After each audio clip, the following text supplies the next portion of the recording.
So, alright. Good day everyone.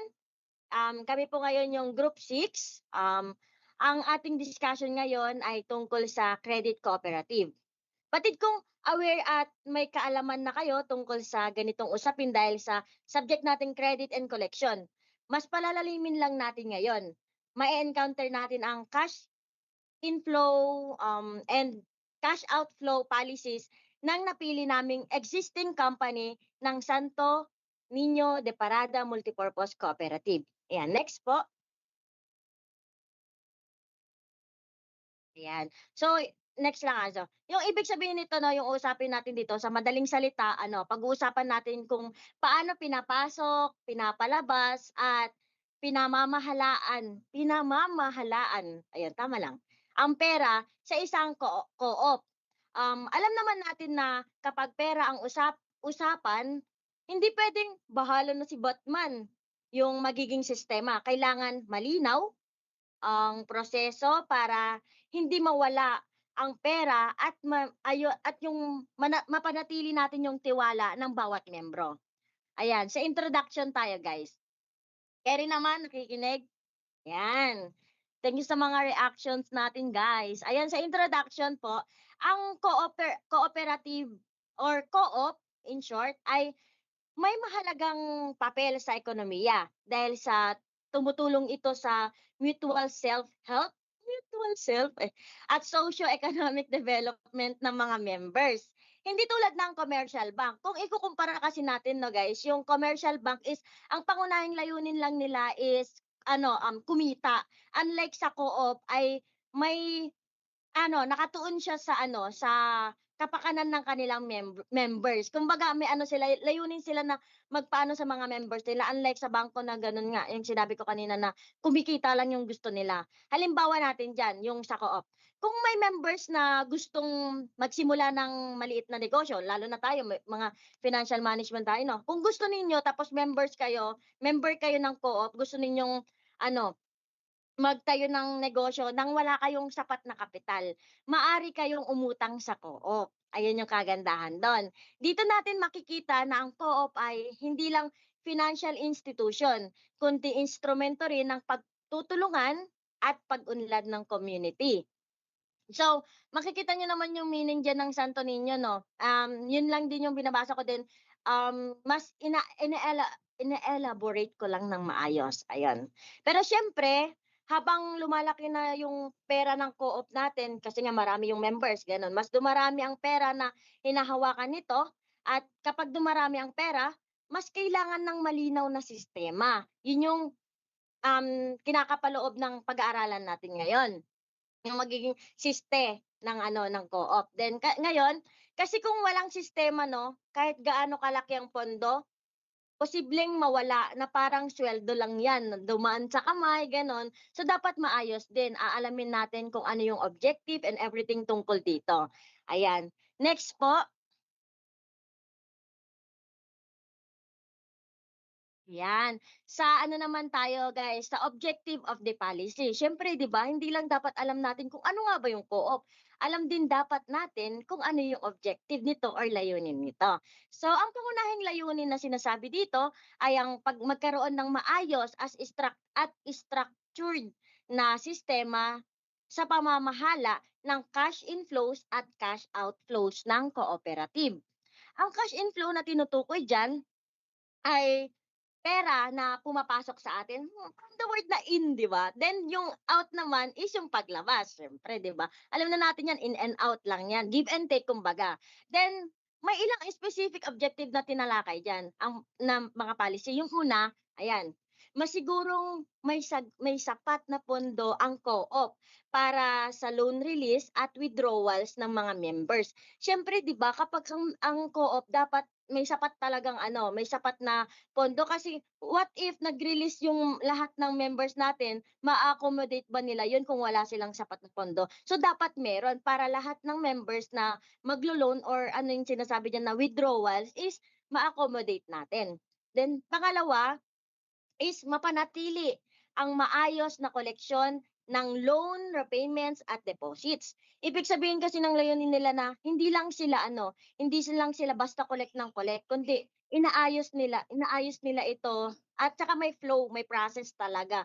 Hindi yung basta na, sige may magde-deposit sa'tin ng pera, okey na 'to, hindi gano'n 'yun guys.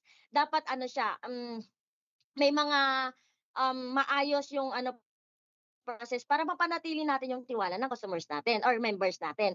And yung last diyan is masigurong ang lahat ng financial transaction ay properly recorded at authorized. Tulad ng nabanggit ko kanina guys, hindi basta-basta dapat na ano, na tumatanggap tayo or nagpapalabas tayo ng pera sa ganyan yung ano niya, kundi dapat ano din siya may transparency, nagre-record. Sige, sa madaling salita, ang policy na ito ang nagsisilbing financial rule book ng co-op. Kasi kapag ang pera 'no, yung maraming kasi ang co-op 'no, maraming hawak 'yan. Ibig sabihin maraming pera, hindi puwedeng, "Trust me bro," gano'n lang yung atake ng mga ano, yung magiging sistema 'di ba? Porket ano, may pera ako, "Trust me bro, ako na bahala." Hindi puwedeng gano'n lang, verbal. So, dapat kailangang ano guys, kailangan na may ano pa rin siya, maayos na sistema para naman kahit habang tumatagal nakikita ko, may napupuntahan yung pera ko, gano'n, ganyan. Siyempre 'di ba, sino ba namang tao yung ayaw makita kung saan napupunta yung pera, kasi pinaghirapan natin 'yan. Next po, ayan, gets naman guys 'no? Thumbs up naman kayo kung gets. Ayan, gising pang mga o at. Next po, ayan. Do'n naman na po tayo sa scope and coverage. Ibig sabihin po, ang section na ito ay nagpapaliwanag kung ano raw yung saklaw ng policy.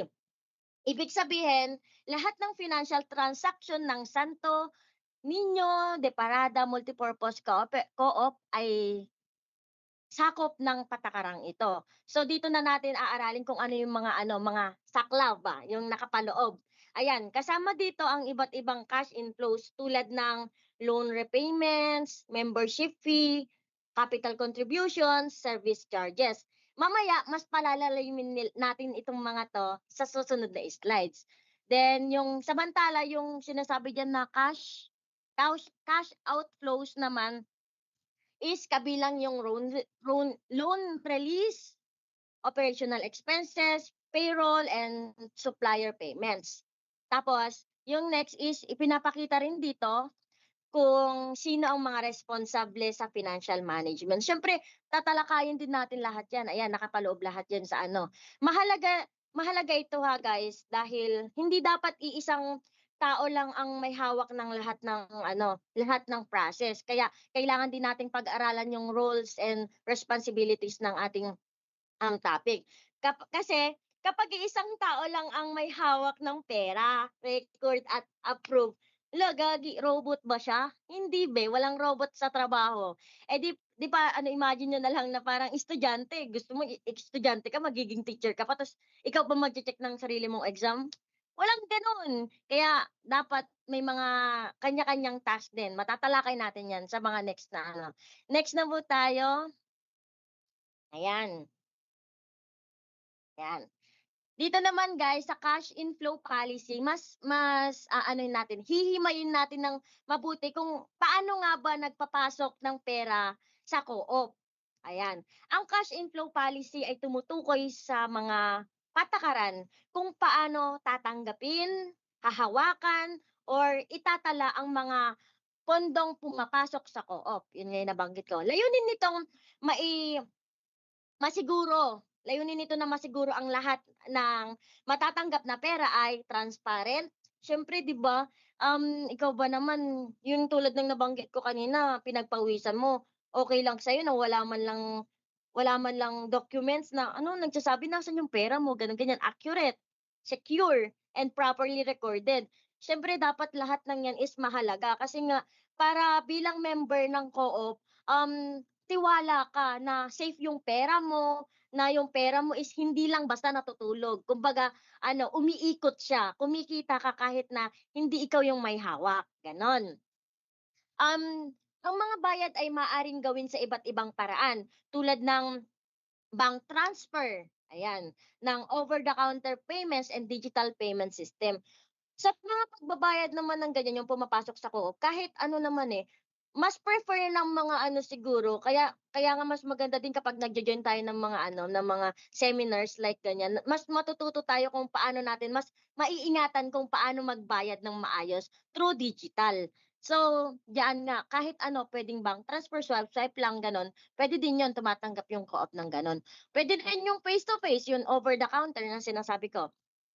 Ayan, kung makikita niyo yung mga ano diyan 'no, ang paggamit kasi ng iba't ibang payment channels ay nakakatulong upang mapadali ang transaksyon at mabawasan ang risk sa paghawak ng cash. 'Di ba nowadays naman mapapansin niyo na parang cellphone na lang dala ng mga tao ngayon kasi nga parang natatakot na rin sila na magdala ng malalaking halaga ng pera. Baka mamaya kasi mahulog. So, kapag cellphone mas naiingatan nila na, okey ito lang yung gamit na dala ko. Okey yung ATM ko nasa likod lang ng cellphone ko, swipe-swipe lang. So, gano'n.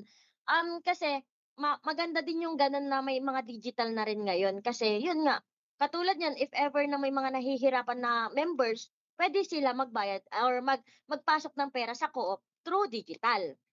So, sa accounting kasi 'no, mahalaga lahat ng natatanggap na pera ay may dokumento. Tulad nga ng sabi ko dapat may dokumento kasi kapag walang resibo ang pera, parang assignment na hindi nai-submit. Hindi talaga maire-record yun kahit ipilit mong nag-submit ka kung wala ka naman talagang binigay, 'di ba? Sino ka ba bes? So, next na natin, yun lang din naman yung nakapaloob sa cash flow sa inflow natin, sa inflow policy kung paano lang sila nagpapasok talaga ng pera.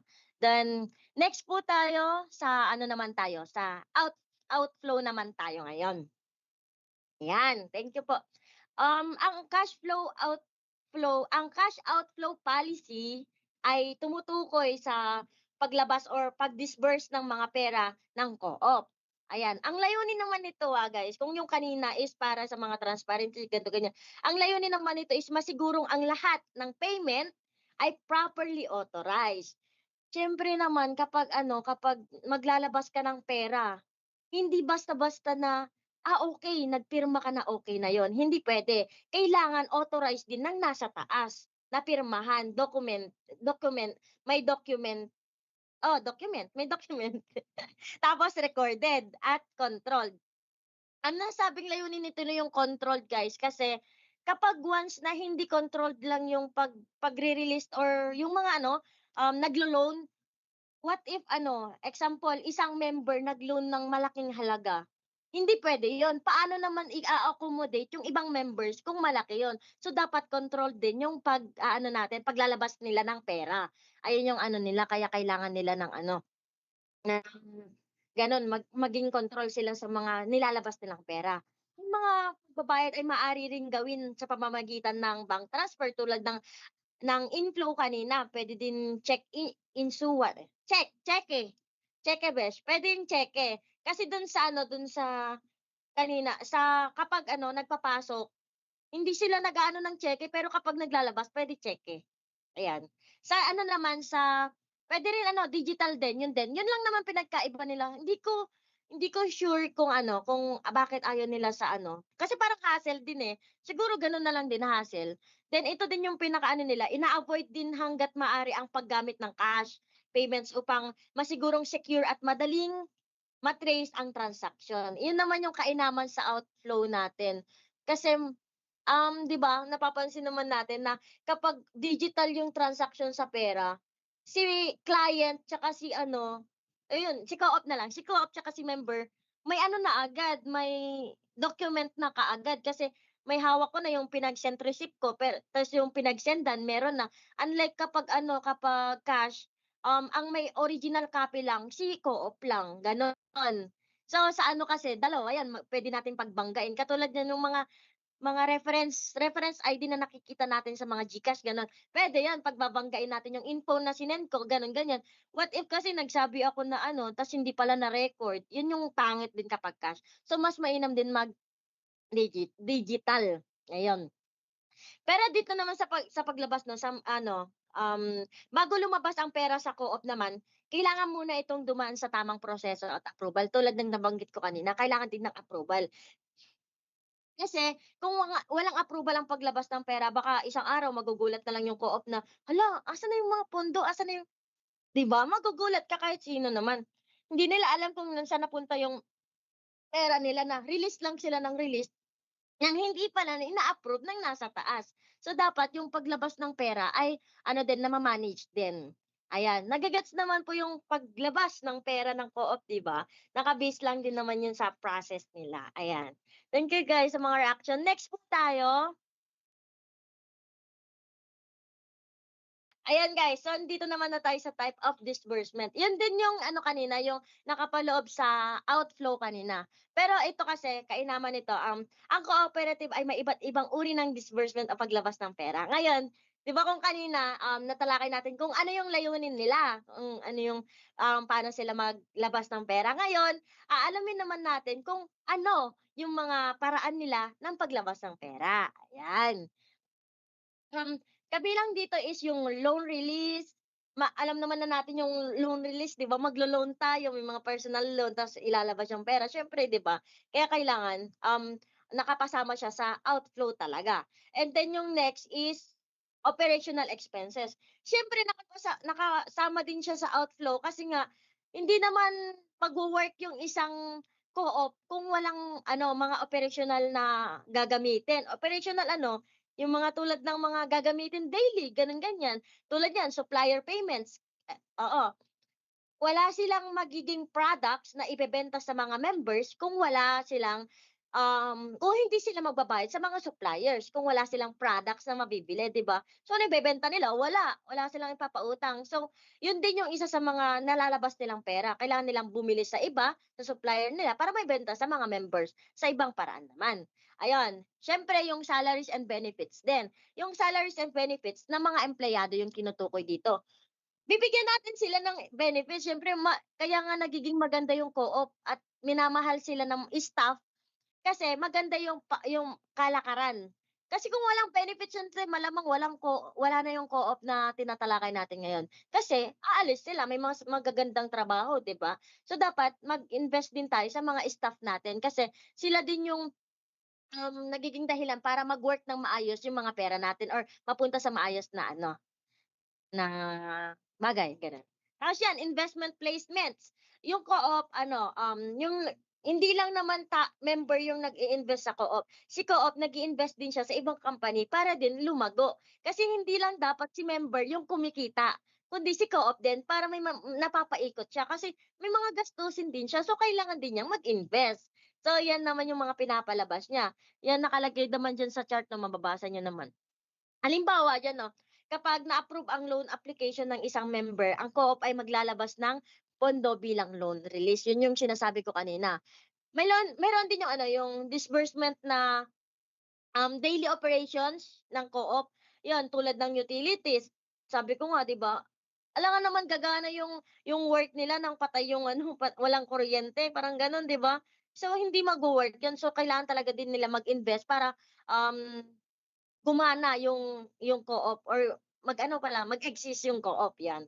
Tapos office supply, siyempre naman para may magamit sa mga print, resibo, gano'n, ganyan, at sahod ng empleyado tulad yung sabi ko kanina. At lahat ng ito ay kailangang maayos talaga at dokumento tsaka approve ng nasa taas. Kasi sa financial management, alam naman natin na kahit simple lang yung prinsipyo, kung walang dokumento, walang parang walang mangyayari sa mga ginawang proseso basta walang dokumento. Kaya mahalaga ang dokumento sa bawat ano natin, transaction natin. Ayan lang naman yung sa disbursement. Ayan, next na po tayo. Ayan, sana natututo. Next po, ayan. Diyan naman na tayo sa ano, intern internal ano, internal control. Isa sa pinakamahalagang bahagi ng financial management ay ang internal control. Isa dito ang tinatawag na segregation of duties, kung makita na yung number 1 diyan. Segregation of duties, ibig sabihin 'di ba, hindi isang tao ang gumagawa ng lahat ng proseso. Siyempre naman sino namang tao yung gustong akuin, ikaw na yung boss, ikaw na yung lahat. Wala kasing nag-e-exist ng mag-isa sa mundo. Kaya kailangan talaga natin ng kasama guys, 'yon. Halimbawa kasi diyan ano 'no, maghihiwalay yung ano, yung hiwalay yung kahera, hiwalay yung magre-record, hiwalay yung mag-a-approve, gano'n, ganyan. Yung pangalawa kasi yung dual authorization. Kailangan kasi talaga yun, hindi lang dapat iisang tao yung nag-o-authorize sa mga, pinapalabas or pumapasok sa ating mga pera sa co-op 'no. Um Ang kainaman din dito 'no, naiiwas din nila 'to sa mga ano, sa pagkakamali or sa pagpapanggap. Kasi kung may isang tao guys, tapos maraming members na nag-a-apply ng loan or kineme, hindi mo na mache-check ng maayos yung document nila. Baka sa sobrang dami ng nakapila, okey na sa'yo yun, without knowing na ibang tao pala yung pumunta sa'yo ta's ibang pangalan yung ginamit. Kaya kailangan talaga ng may segregation of duties para kanya-kanya tayo, o toka mo 'to, ganito, ganyan, gano'n. Kasi, mas maayos yung magiging work cycle ng gano'n, 'di ba? Mayroon ding rotation of duties upang mas madaling makita kung may irregular irregular irregularities, yun yung mga ano, mga hindi kaaya-ayang gawain din sa work din. Kasi baka mamaya kasi may mga tendency din kasi guys na yung staff kilala yung maglo-loan, tapos iba yung ilalagay niya dun sa loan information, 'di ba? May mga tendency gano'n kaya kailangan din, iba-iba tayo para in case na, "Oh, hala nag-loan si ganito." Makikita na natin kaagad yung discrepancy, 'yan. Parang ano lang 'yan, parang gumagawa tayo ng ano, parang ito group project lang. Ano, kasi kung isang tao lang ang gumagawa ng lahat siyempre 'di ba malamang may magtataka kung bakit siya lang yung may mataas na grade.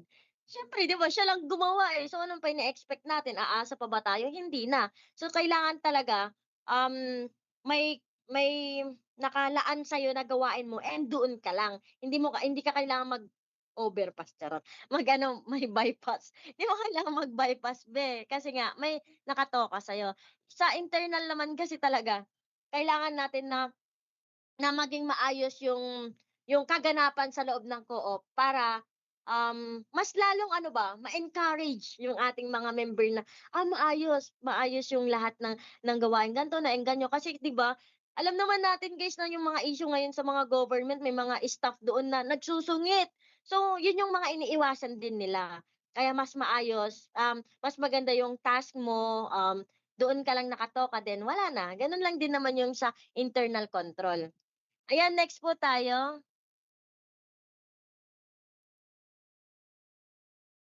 Hindi, wait lang, dagdagan ko pa pala.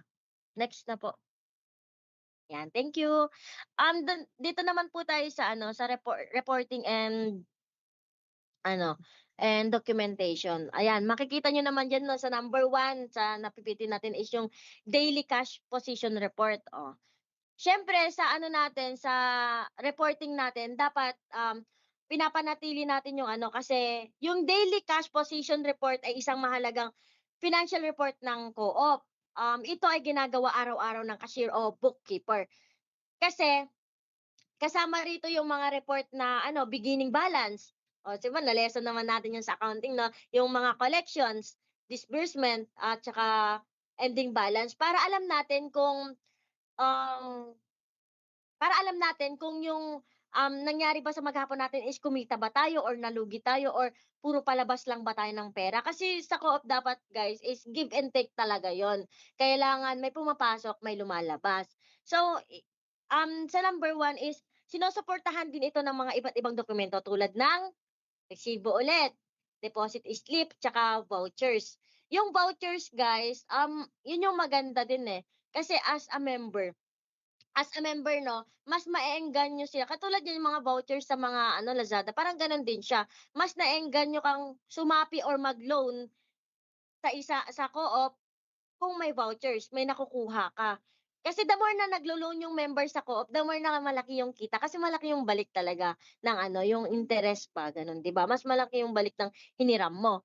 Ayun, ang report na ito'y tumutukoy na upang ma-monitor yung galaw ng pera sa bawat araw tulad nga ng sabi ko para alam natin kung kumikita tayo or hindi, ayan. Katulad lang yan sa mga estudyante tulad natin 'di ba kapag the more na ano walang klase, wala tayong pera gano'n. So dapat alam din natin yung mga mangyayari sa maghapon natin, yung pinapalabas natin and pumapasok sa atin, ayan. Sa ano din kasi, yung weekly gano'n din siya, weekly lang din naman siya. Same lang din naman siya na ire-report mo lang yung nangyari sa buong buong linggo, tapos yung isa is yung audit reports, yung i-o-audit mo lang din, gano'n lang din yung sinabi ko na lahat ng transaction is ma-o-audit, and yung last is, exemption reports. Yung mga exempt i-aano mo, isasantabi mong report or tsaka uunahin mo. Nakapaloob lang din naman diyan sa reporting and documentation. Kasi napakahalaga talaga guys ng mga ano, ng mga document, kasi yan yung magpapatunay na, may pera ka sa co-op, may inaalagaan ka, gano'n. Kasi useless yung pag pag-ano mo ng pagpasok mo ng pagpasok ng pera sa ano kung hindi naman din sila nag-aano, nag nagiging transparent sa atin as a member. Ayan, nage-gets naman yung reporting and documentation 'no, kasi mahalaga talaga 'yan. Ayan. Thank you, next po.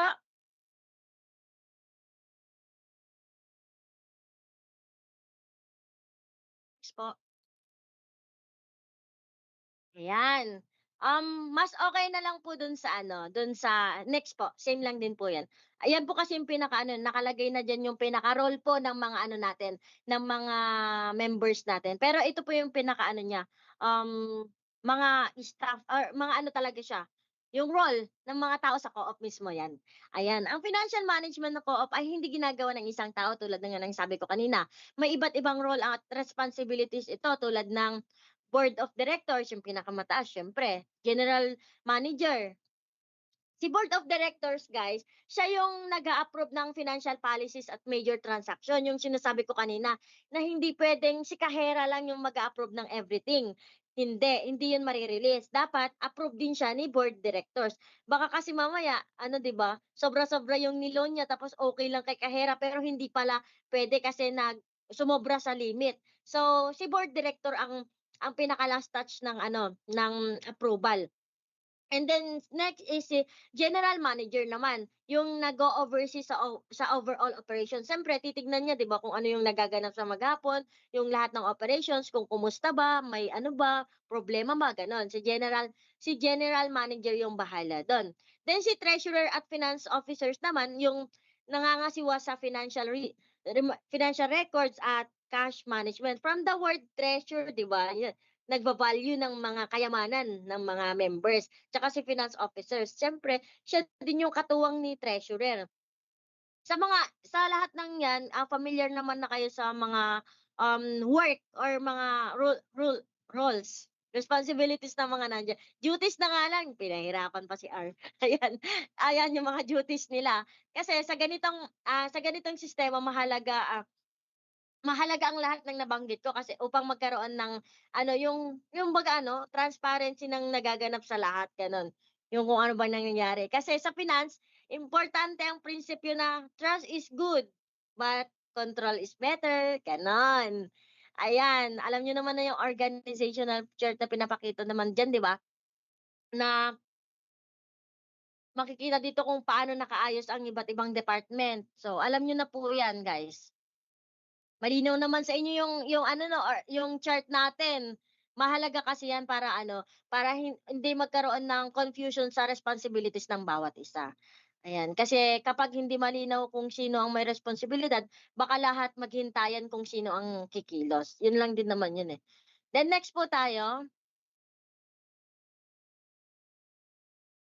next, ayan. Next is yan si compliance and monitoring. Ay wala pa pala.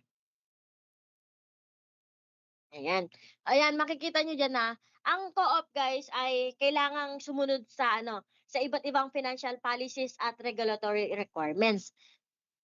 Ito ay ginagawa upang mapanatili ang accuracy, transparency, ang accountability. Yun nga yung paulit, yung parang siya, yun na lang talaga yung umiikot sa topic natin guys. Kasi napakahalaga talaga nun. Mayroong regular monitoring ng financial transactions upang masigurong lahat ng proseso ay sumusunod sa tamang patakaran. Ito rin ay nakakatulong upang ma-detect agad ang anumang discrepancies or irregularities. Sa financial management, mahalaga ang continuous monitoring. Dito guys, sa pagmo-monitor, hindi dapat ano, "Okey, mo-monitor ko na lang bukas, 'wag na ngayon." Parang gano'n. 'Wag mong ipagpapabukas kasi baka mamaya ang laki na pala ng problema ng ngayon mo, tapos pinagpabukas mo pa, mas madadagdagan yung pagiging problema mo. Mahalaga yung pagmo-monitor natin ng mga kaganapan or transaction sa maghapon natin. ayan. Kasi kung hindi mo mino-monitor ang pera 'no, baka nga isang araw mawala na lang na parang bulan ng hindi natin napapansin. Mahirap kasi 'yun, baka isipin pa ng mga members natin scam tayo, kasi napabayaan natin or hindi natin napangalagaan yung kayamanan nila. Kasi pasok sila ng pasok tapos tayo pala is hindi natin mino-monitor kung magkano na ba yung pumapasok, magkano ba yung lumalabas. So, lahat ng galaw sa co-op or lahat ng galaw natin guys as ano, financial din is napakahalaga talaga, lalo niyan sa pagmo-monitor. Ayan, makikita naman diyan wait lang habang mata ko. Ayan, makikita naman diyan guys na yung na-discuss diyan is yung mag-o-audit, gano'n nga yung tulad ko kanina, makikita lahat ng nandiyan na kailangan talagang ano. Then next po tayo is yung ano, yung sa penalties po for violations.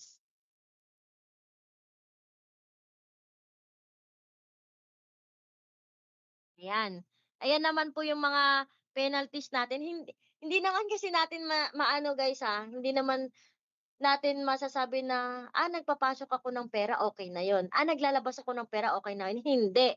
Dapat alam din natin yung duties natin as members. Kasi may mga ano din yun, may mga penalties din tayo. Katulad niyan 'di ba nabanggit naman ni sir sa'tin yung ano, yung score, credit score, mahalaga din yan. Parang gano'n din dito yon.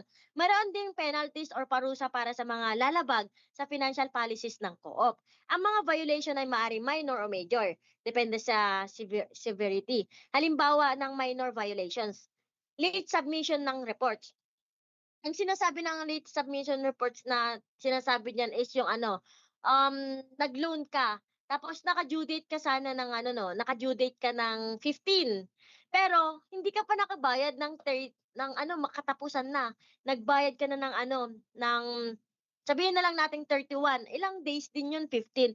May penalties yun, magkakaroon ka ng ano, warning dun.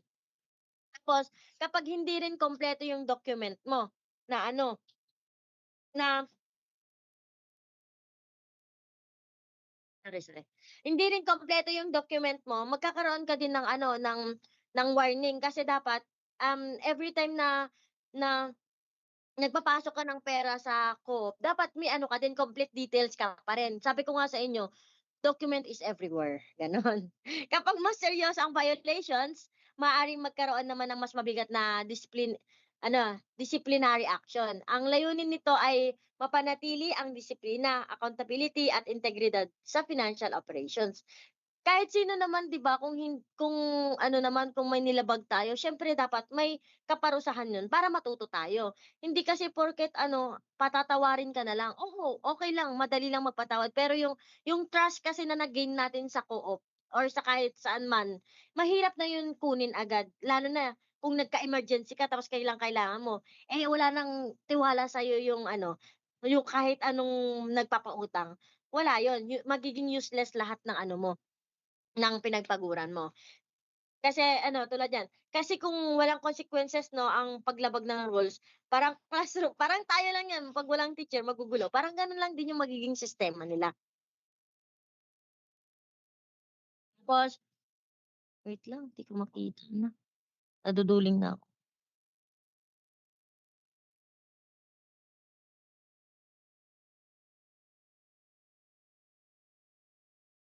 Ayun nga, tulad nga ng sabi ko na ano lang din pala siya, na isa lang kung ano yung moderate, ganyan, and ano, moderate then yung minor and major lang naman na penalties yung natalakay diyan, yun din yung nabanggit ko. Ayan, next po tayo.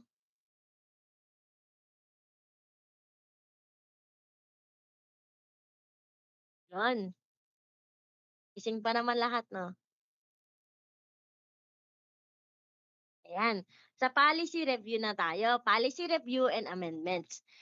Ang policy na ito ay hindi permanenteng nakapirmi lamang ha, ito ay regular na nire-review at ina-update upang masigurong relevant pa rin sa operation ng co-op. Karaniwang ginagawa ang review at least once a year o kapag may pagbabago sa operation o regulation. Ano, tulad niyan parang nagkakandak sila ng General Assembly para sa mga pagbabago. Tulad ngayon, may mga instances na nagbago yung presyo ng mga product ni Co-op. nag-conduct sila ng GA noong March 21. Dun nila diniscuss na may mga magbabago kasi nga sa nangyayari sa paligid natin, alam ko namang aware tayong lahat dun.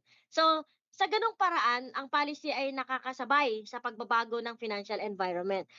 Kasi alam naman natin na sa mundo ng finance 'di ba, mahalaga ang laging updated ng sistema, kung hindi baka outdated na ang policy habang modern na yung mga problema. Hindi natin namamalayan na, hala ganito na pala yung problema, ganito na pala kalaki ng hindi mo napapansin. So dapat updated, tulad nga ng sabi ko kanina, updated, monitoring 'yan, paulit-ulit lang din naman siya. Um, ginagawa 'yon para ano, ginagawa yung GA na yun para mas lalong magtiwala yung mga members sa co-op na, okey na alam ko kung nasaan yung pera ko, alam ko kung saan napupunta, gan'to nagtaas na, kailangan ko mag-adjust ng expenses ko, gano'n, ganyan. So, nakikita nila na na gano'n mag-alaga si co-op sa mga members. Hindi hindi lang basta sila nagte-take ng take ng mga deposit ng mga members, kundi inaayos din nila. Nagka-conduct din sila ng mga policy review and amendments nila para maging maayos yung flow.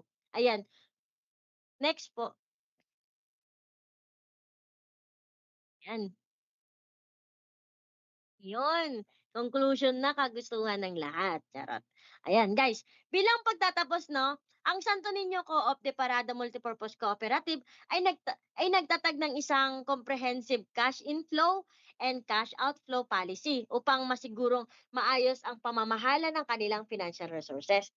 Ang ang policy na ito ay nakakatulong upang mapanatili ang financial stability, transparency at saka accountability. Yan yung mga tatlong pinakamahalaga talaga na natutunan or nakapaloob sa buong discussion natin.